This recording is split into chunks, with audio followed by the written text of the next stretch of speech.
estamos aqui para mais um programa, Ciro José Leão em Conexão. Eu queria saudar você que está me ouvindo e já fazer a minha gratidão por esse tempo que você está dedicando a essa história que vamos contar hoje. Eu pensava muito sobre o que trazer para você, meu caro ouvinte. E uma das coisas, conversando com meus alunos, com alguns amigos, eles falaram, a grande pergunta que as pessoas têm é querer saber qual é o caminho que um buscador faz. O que ele passou, como ele chegou aí, o que ele teve que se submeter em alguns momentos. E aí eu decidi compartilhar um pouco com você a minha história. Eu vou fazer ela do meu coração para o teu coração. Se vai te ajudar ou não, eu não sei. Mas eu espero que sim, porque da mesma forma como eu atendi a um chamado, muitas pessoas podem também ter esse chamado e não entender como acontece. E como é que a espiritualidade nasce para, por exemplo, um cara como eu, Ciro José Leão, nascido numa família cristã, numa cidade sede de arcebispado, que fui criado dentro da doutrina cristã católica, apostólica, seguidora de Roma, fui coroinha, inclusive coroinha de arcebispo. De repente, se perceber com sintomas de uma sensibilidade diferenciada. De repente, olhar para uma pessoa e falar, eu acho que você está doente, vai no médico e vê isso. Ou ao longo do tempo, de repente, encostar a mão numa parte de um corpo que estava doendo e a pessoa se sentir melhor. Né? Na minha casa, tudo isso não era falado. Embora eu vinha descobrir com o tempo que a minha avó era uma grande curandeira. Por quê? Ela sabia mexer com ervas e ela tinha um dom de cura que alguns médicos, na linha da ortopedia, mandava alguns pacientes para ela. Eu me lembro das pessoas baterem na porta e falar, Dona Yolanda, o doutor fulano mandou eu aqui para a senhora endireitar o meu pescoço. Aí ela pegava lá o seu óleo, mexia no braço da pessoa, ela não falava, mas com certeza ela tinha o rezo dela e isso fazia com que a pessoa saísse dali tranquila. Então eu aprendi isso. Durante esse tempo, eu ia muito em benzedeira. E eu sempre fui muito curioso e eu gostava muito de ler.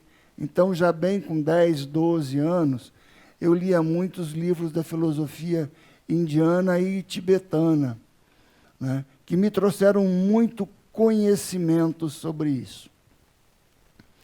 Em alguns momentos da minha vida, essa espiritualidade se materializava, né? E um dia, uma parte da família da minha mãe, irmãs da minha avó, eram espíritas. E um dia, uma tia, estando em casa, ela olhou para mim e falou assim, menino, você é muito novo para ter toda essa visão. Então está na hora da gente fechar, para que você não padeça tanto quanto você está padecendo. Eu não entendi nada. Mas aí ela pegou, fez os rezos dela, baixou o santo lá no local. E aí, a partir disso, a minha vida ficou mais calma. Vim para São Paulo, que eu sou do interior de Botucatu, comecei a estudar, e aí eu comecei a pesquisar religiões. E aí eu comecei a ir a centro de Umbanda, centro de Candomblé, centro de Mesa Branca, fui a Quimbanda, e todos os locais que eu ia, nenhum deles me agradava. Eu me empolgava, mas não acontecia nada. Em 91, foi um dos últimos centros que eu fui, eu cheguei lá, a mulher falou assim, a entidade falou assim, você é o cara que a gente está esperando. No dia seguinte eu me diverti. Eu fui na Mesbla, no centro da cidade, comprei calça branca, meia branca, cueca branca, camiseta branca. E falei assim, olha, agora eu vou estar branco e vou virar um pai de santo. Virou meu sonho de consumo, mas ó, não aconteceu nada. Eu passei lá, e acontece que nessa época, foi uma das épocas mais difíceis para mim, porque foi quando minha mãe, que era dona de uma espiritualidade muito grande, mas nunca aceitou, ela se preparou para o seu desencarne. Apareceu um câncer na cabeça, que durou para ela exatamente 10 meses, onde houve muito ensinamento para mim, para minhas irmãs, para o meu pai, para a minha família toda, né? E a gente teve muito aprendizado. E foi nesse local, esse centro, que me deu todo o suporte para que eu pudesse ter a minha caminhada. Foi nessa época que eu fazia um tratamento com uma médica homeopática, uma grande amiga, a doutora Maria Luísa Rezende, e ela me dizia, Ciro, eu estou fazendo um estudo com uma nova filosofia, o xamanismo, mas em algum momento, ainda não posso te apresentar, mas em algum momento eu vou chamar você para conhecer. E após a morte da minha mãe, que para mim foi uma grande perda, ela disse, agora chegou a hora. E eu entrei em contato com uma mestra dessa área, que é a Carminha Levi, fui conversar com ela e 15 dias depois eu fui para na primeira iniciação xamânica minha. Gente, eu não entendia nada. Eu vinha de uma outra história. Conversei com a Carminha, de repente eu vi uma mulher exótica, de grande conhecimento e saber, mas com cabelo com 3 cores. Aí marcou o encontro, foi na praia de Almada, na região de Ubatuba. Chegando lá, vamos fazer uma homenagem para Exu. E aí joga água para Exu.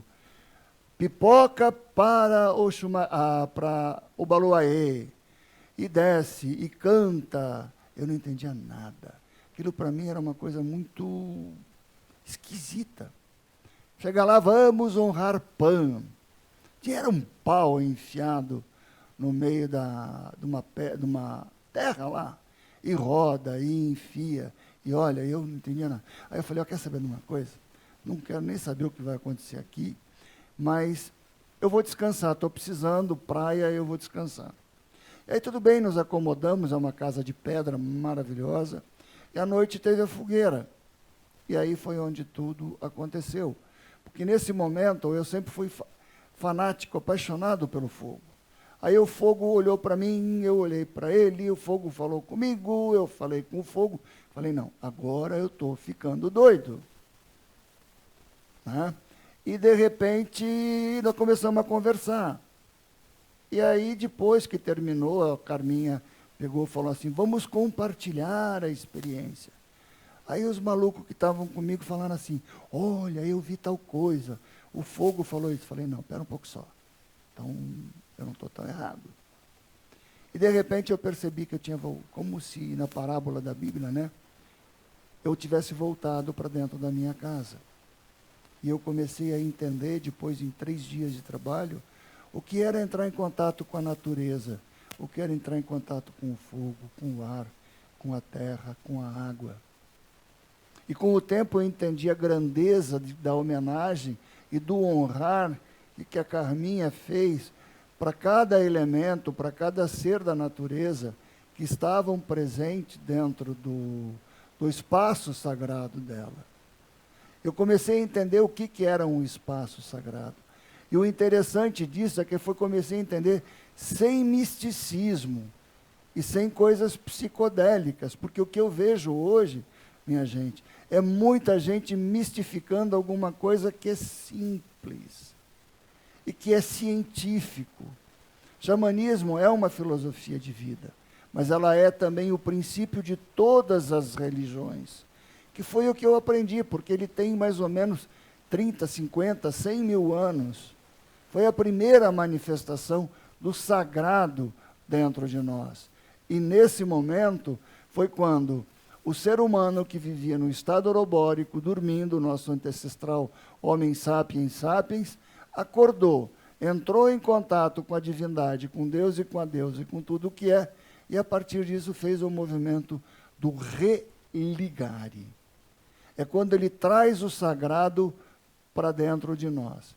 E a partir desse momento, é como se tivesse a saída do Éden, né? Quando o homem passa a ter consciência e quando o homem assume as suas responsabilidades perante a vida. E foi a partir disso que eu comecei a estudar e me aprofundar dentro disso, que a gente vai conversar daqui a pouco, após os nossos intervalos. Uma aguinha.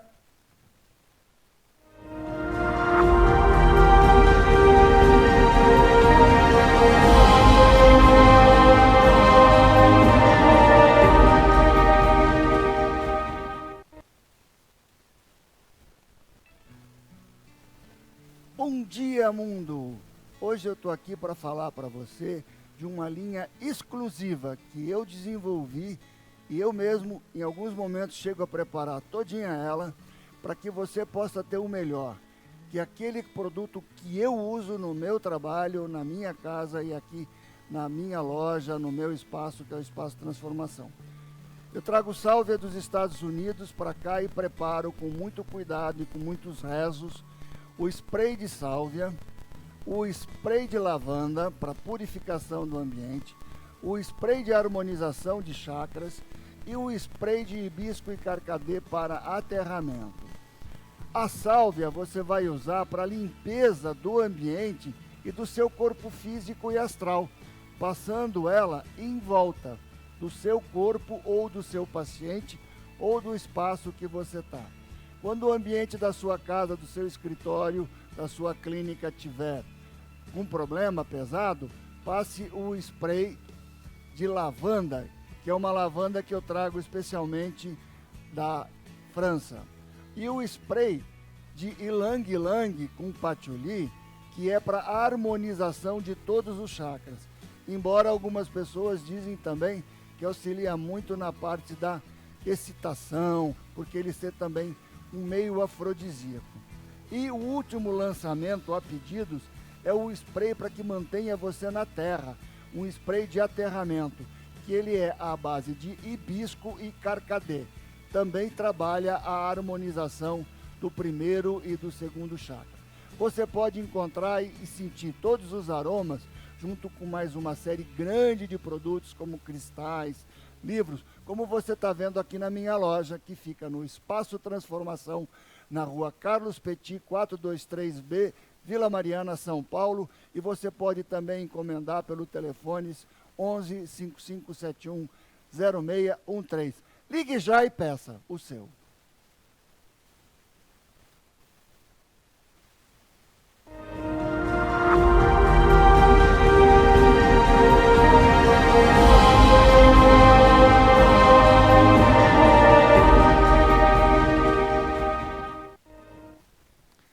Cá estamos nós de novo para continuar a nossa história, né? Então, esse aprendizado que eu tive nesses 3 dias lá na Praia de Almada mudaram a minha vida, porque eles me fizeram a entrar numa outra história, uma coisa totalmente diferente, porque eu era executivo, trabalhava 12, 13 horas por dia, só estava preocupado em fazer grana, em vender, em fazer um monte de história. E, de repente, eu comecei a buscar a minha essência. E comecei a entender que eu conseguia interagir com os elementos. E essa interação modificou tudo.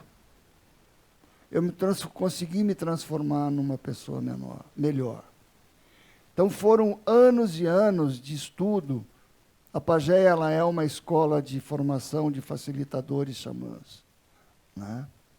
Ela não transforma alguém em um xamã. E é isso que eu queria comentar com você, né? O que é ser um xamã? É totalmente diferente de você conhecer os caminhos de ser um xamã. Os caminhos e as trilhas, por exemplo, andar em estado alterado de consciência, tocar um tambor, fazer alguns rituais xamânicos, isso muitas pessoas podem fazer. Mas você ser reconhecido como um xamã é muito diferente. E se as pessoas soubessem o que é assumir um título de xamã, muitos dos que estão no mercado jamais ousariam fazer. Porque com isso você está assumindo um peso muito grande. Porque a grande definição da palavra xamã, ela vem de uma fusão do sânscrito, do que é o Smarama, o Samã, do Pali, e Zaman, do Tunque. Que tudo isso quer dizer o seguinte, que é o homem que fala a linguagem dos espíritos. O homem que navega e faz a conexão entre os mundos. Então, se você estiver em estado alterado 24 horas, você está andando dos dois lados.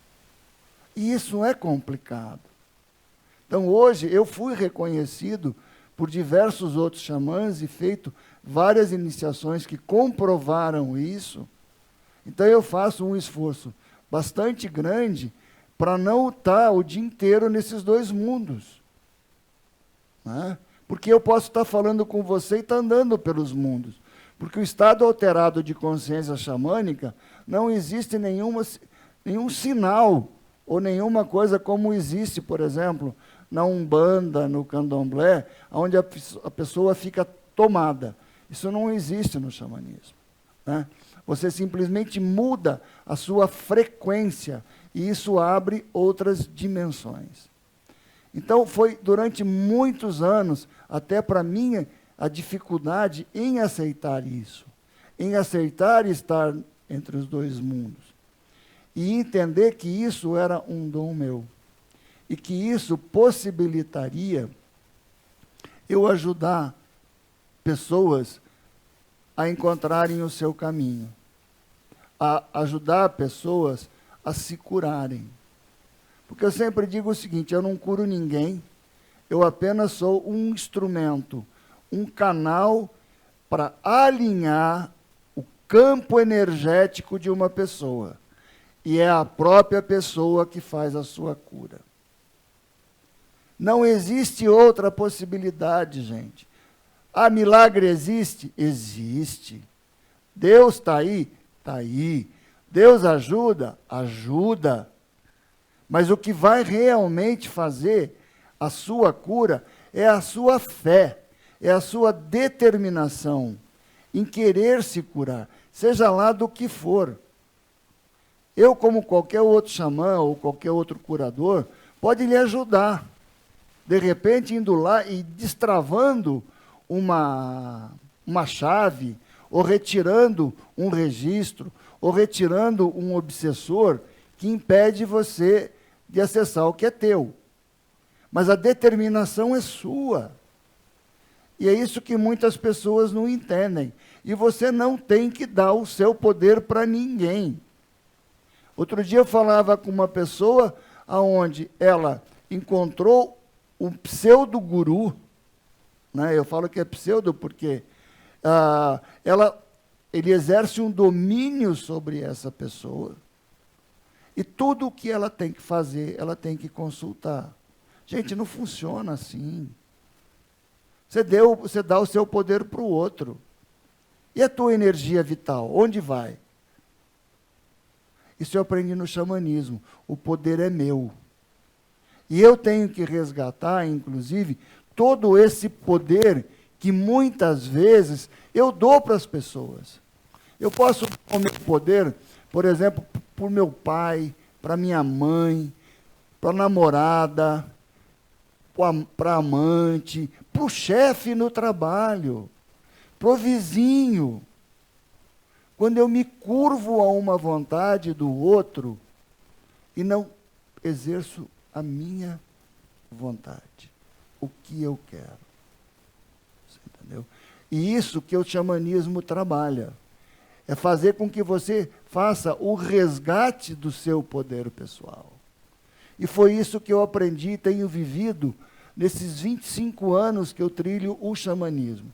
E aí eu entendi o porquê que Embora eu quisesse, como um sonho de consumo, virar um pai de santo, eu nunca consegui. Porque os mentores que trabalham comigo não seguem essa linha. Não tem incorporação, não tem que baixar santo, não tem que fazer nada. E aí não há nenhuma crítica a nenhuma religião, que são as religiões afros e as descendentes, que fazem esse tipo de trabalho. A minha vibração não é nesse sentido. Então eu tenho os meus mentores, tenho mestres no plano espiritual, inclusive astral e estelar, que simplesmente passam as informações. A gente vai para os outros lados e conversa. Mas isso é uma habilidade minha, que é uma característica que eu tenho. Outras pessoas também podem ter, mas infelizmente não é todo mundo que tem. Né? Então eu aprendi durante tudo isso. E você que está me ouvindo, vai em busca daquilo que você acredita. Não tenha medo. Se o centro espírita te faz bem, vai lá. Se é um terreiro de umbanda, vai. Se é o candomblé, vai. Se é um centro budista, frequenta. São maravilhosos. Existem muitos locais de muitas religiões que são belíssimos. O que importa, como disse o Dalai Lama, né, quando foi perguntado qual a religião, qual é a melhor religião do mundo, ele disse, é aquela que lhe faz bem. Eu encontrei o meu sagrado dentro do xamanismo. Né? Agora, continuo cristão de origem, católico. As minhas rezas foram as que eu aprendi quando criança, não tem como negar. Agora, faço as rezas cristãs, faço as rezas hindus, faço as rezas budistas. Aquela que toca o meu coração, eu rezo. E também faço as minhas orações pessoais, eu as crio. Mas agora, quem é o meu Deus? O Criador. Ah, xamanismo tem alguma idolatria, tem alguma imagem? Não, não tem. Xamanismo é como essa floresta, é a conexão com os seres vivos, é aprender que você pode falar com uma árvore, que é um ser vivo. A água é viva. O ar é vivo. Se você não se conectar com ele, você não consegue respirar. E o fogo é vivo, dos 4 elementos, é aquele que tem o poder de alquimia, de transformar.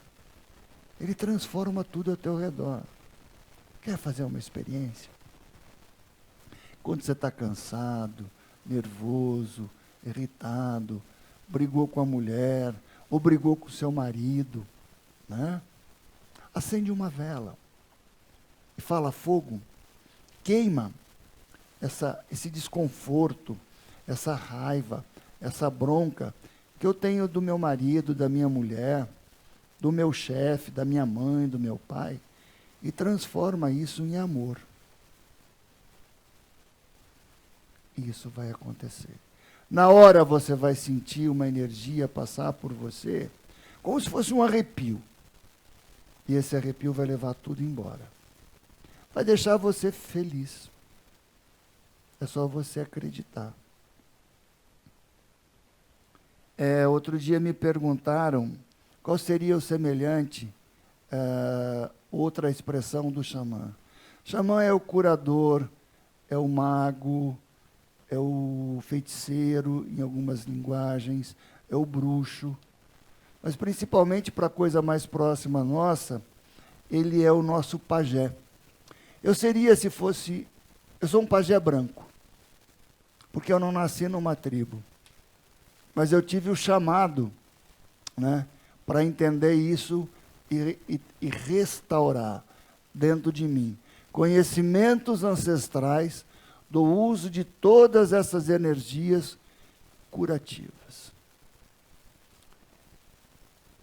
E aí eu aprendi um simples toque, que é o toque de você entrar na conexão do seu coração. e com isso fazer o estado alterado de consciência xamânica que a gente fala.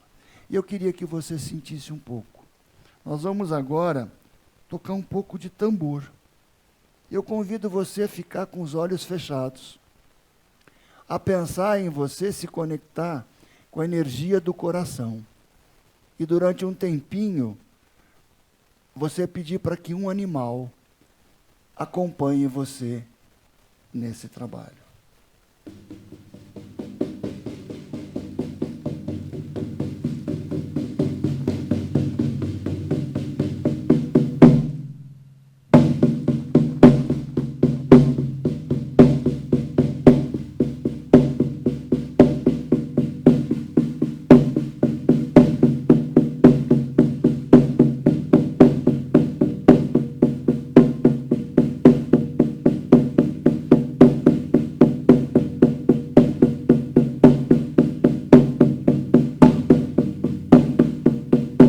Sinta que você tem um coração.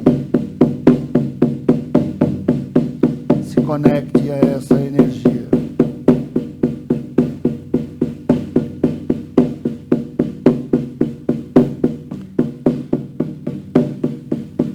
Diga ao seu coração que você o acolhe, que você o honra, que você quer despertar e trazer de volta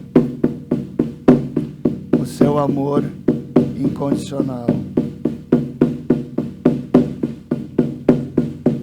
Que você está aberta ao não julgamento, a aceitar o outro como realmente ele é, com todos os seus defeitos e com todas as suas virtudes. Lembrando a cada um de nós que a força do amor é o maior remédio para curar qualquer doença, seja ela física, seja ela mental, seja ela emocional, seja ela espiritual.